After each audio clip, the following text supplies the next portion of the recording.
The NFL draft is over, and for the first time since 1966, the Falcons finally did it. We finally took a Georgia Bulldog in the top 2 rounds. Finally, thank the Lord. I thought we were going to pass on it. I thought we were going to take a quarterback for some reason again. But we actually, with the 15th overall pick, we took Jalen Walker. Now, obviously, I'm going to be biased because I am a Georgia fan. So I was obviously higher on him than most players in the draft, but I think it's well deserving. I mean, he was the Buckus Award winner, which is the best linebacker in college football. I think Jalen Walker was an absolute steal. I was expecting him to go to the Panthers at like pick 8. I thought that's where he was going to go, or somebody else was going to take him, but he ended up sliding. So thank the Lord for that one. The Falcons actually didn't mess it up for once.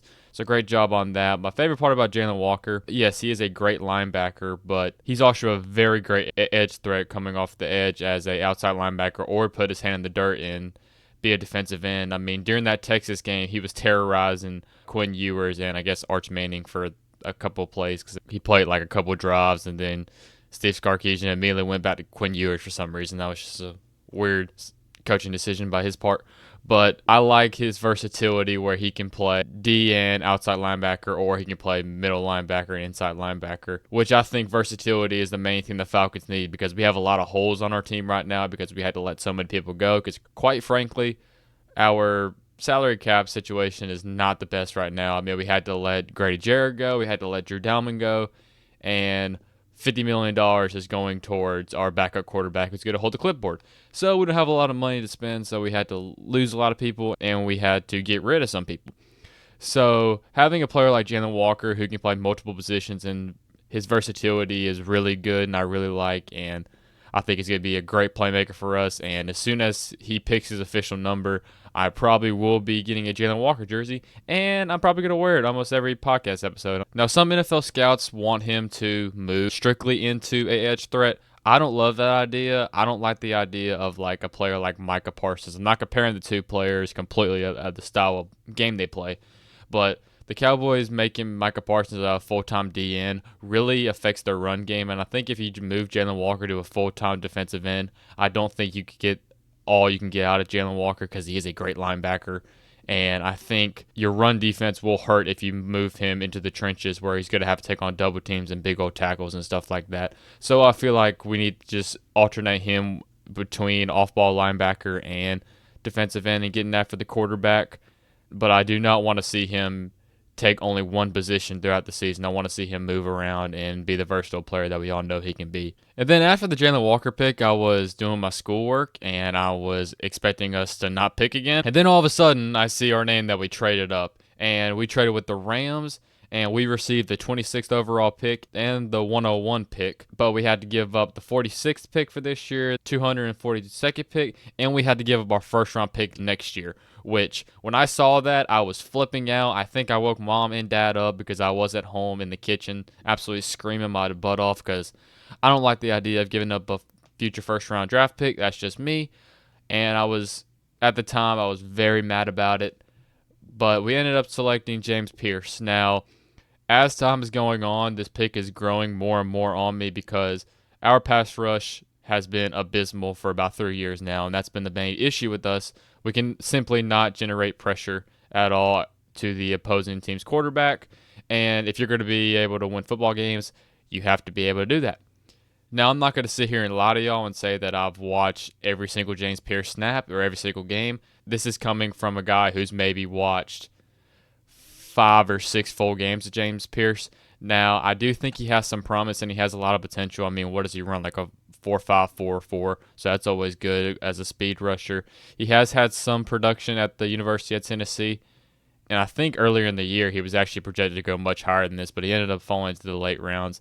Now, once again, I do not love giving up a first-round pick. I think that is a really big risk, but I'm not hating it because we absolutely did need pass rush. And if our GM and our player evaluation was that James Pierce is going to be a star and he's going to be a stud, I'm going to trust it.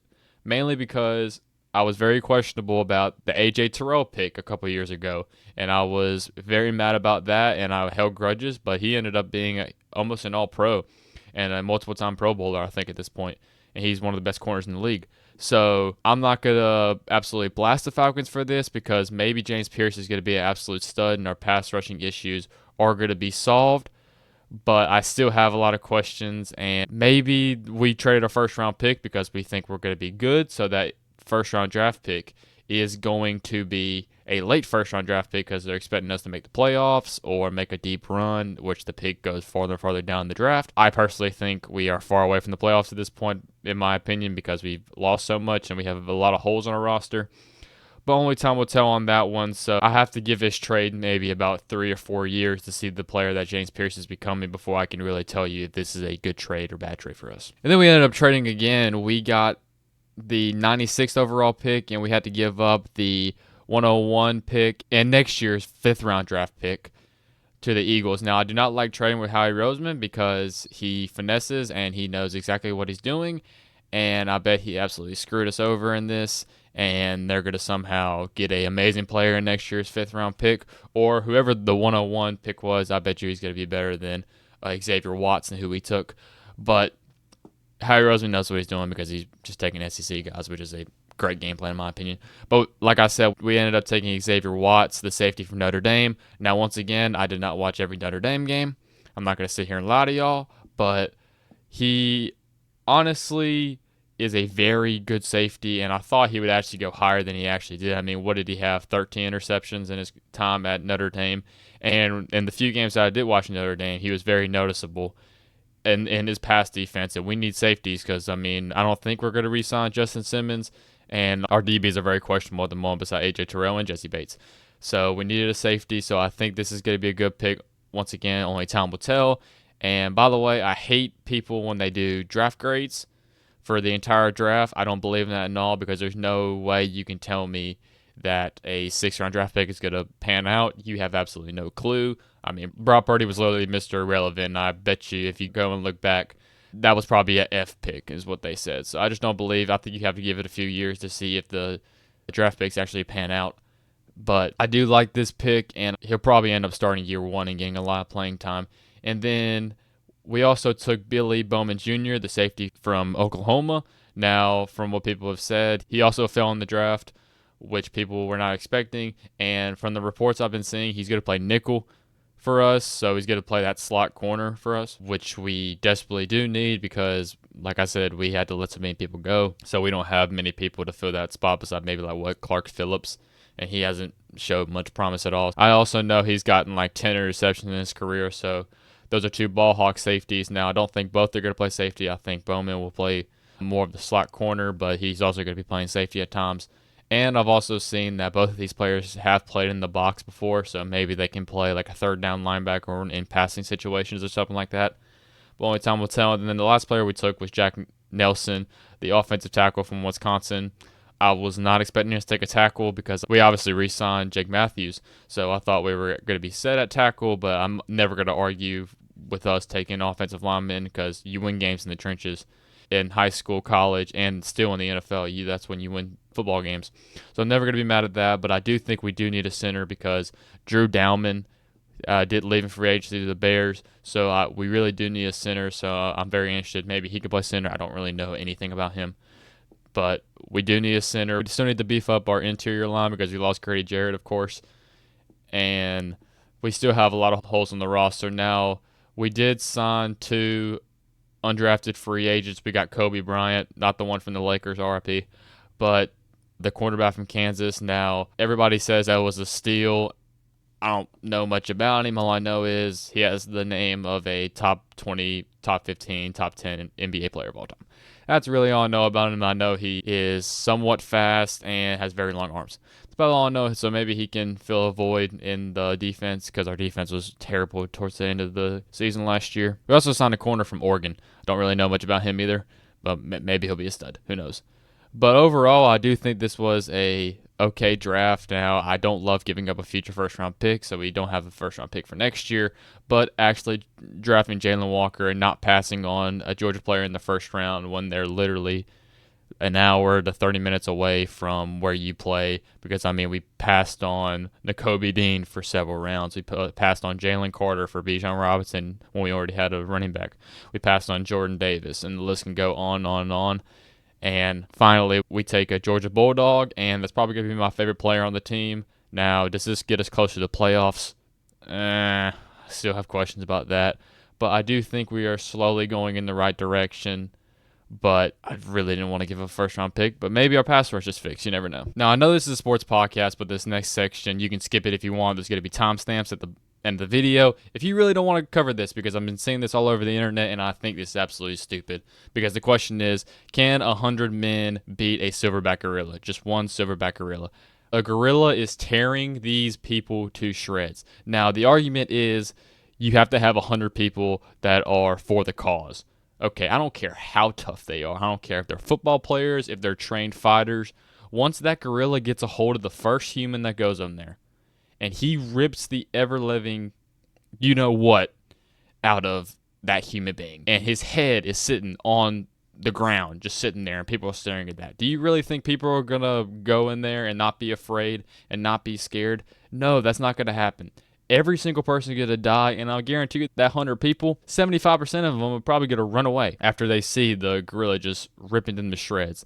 And this gorilla is way stronger than them, and people are saying that we're just going to grab their legs, or we're going to get a hold of their arms, and then we're just going to start nailing them and stuff like that.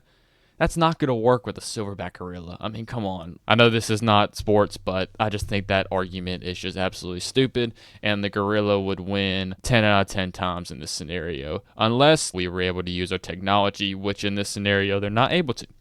So I do think the 100 men would be scared, and they would run away, and people would not be with the cause anymore. I don't care how tough they are. Last thing I'm going to cover is the Shedeur Sanders fiasco, everything that happened there. Now, I did hear before the draft that his interviews were bad, and people were critiquing how he played, and that he didn't have a very good arm, and he was blaming teammates, and interviews before the draft went absolutely terrible. I knew all that coming in, but I did not foresee what was going to happen. He fell to the 5th round, and he ended up being the 144th pick, going to the Cleveland Browns, who already took a quarterback in Dylan Gabriel like a round or two before that. And from what it looked like with the GM and Kevin Stefanski in the video when they were picking Shedeur Sanders, it looked like they were not very happy. Now, we don't know when that video occurred. It could have been way earlier or anything like that, but they didn't look very enthusiastic about taking Shedeur Sanders, so could the owner have stepped in? I don't really know. You can make your theories about that, but all I know is they didn't look very happy. Personally, I watched almost every single Colorado game, mainly because of Travis Hunter, and what he was doing was absolutely incredible, and I just wanted to see what impossible feat he would do next. And I do have to say that I do like Shedeur Sanders as a pro.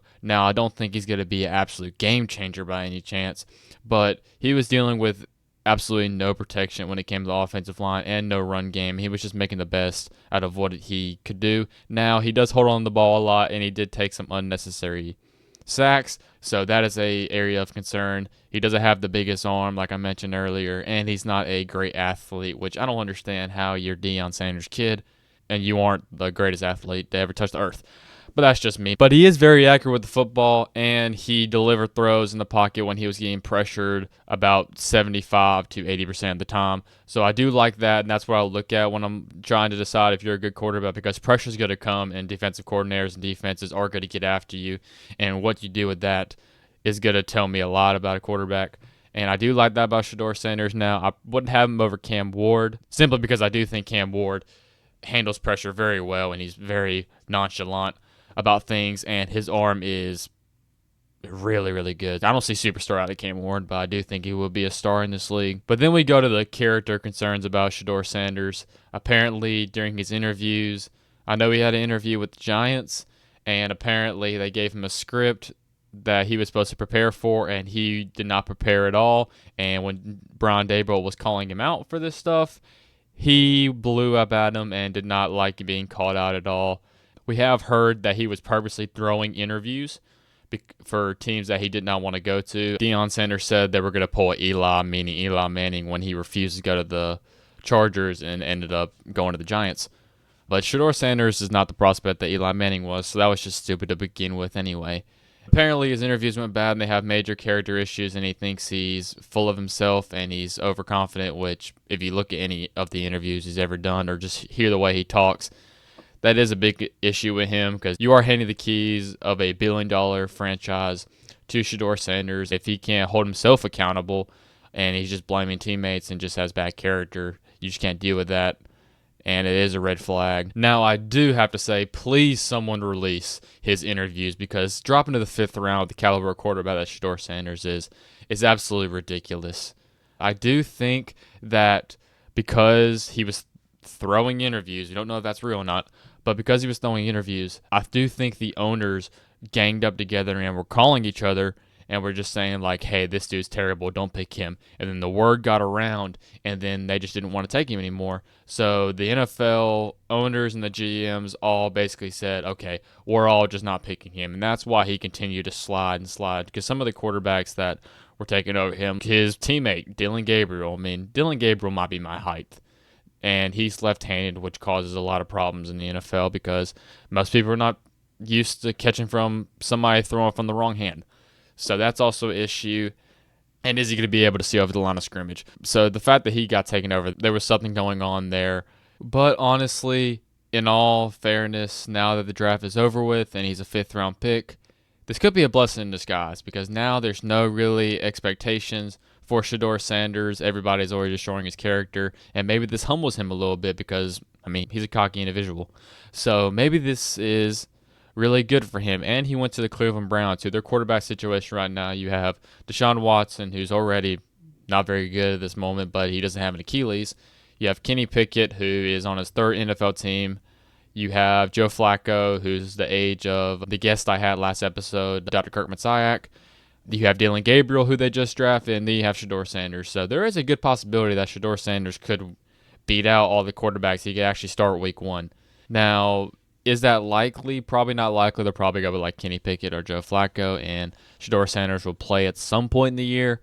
Now, quarterbacks do go to die in Cleveland, so that is a very bad thing. But as far as trying to get on the field as quick as possible, Shedeur Sanders can absolutely do that. He can go maybe starting in week 1 if he plays his cards right and his character issues he's fixed and he's not so full of himself, and he can actually win over the locker room. Anyway, that's all I have for this episode. Thank you for listening. If you made it all the way through, please give us a like if you enjoyed. Please subscribe if you haven't already. Leave a comment, anything you have to say in the comment section below. And if you have absolutely nothing to do and you're just bored, you should probably listen to the episode that I posted last weekend when I had a special guest, which ended up being my dad, and we talked about NIL, which I think was a really good episode. But also, if you're really bored, just go in the comment section below and tell me who you think would win, 100 men or a silverback gorilla. And also talk about the draft stuff. I may talk about more teams and their individual picks later. I am not going to do draft grades. I find that absolutely stupid. But I'll talk about anything y'all want me to do. I did not talk about the NBA, and I will talk about that more than likely next episode when some of the teams get more eliminated, because right now the only teams that are eliminated as I'm watching this video is the Grizzlies and the Heat. So I will talk about that later. And that's all I have for this episode. Thank you for watching, and bye.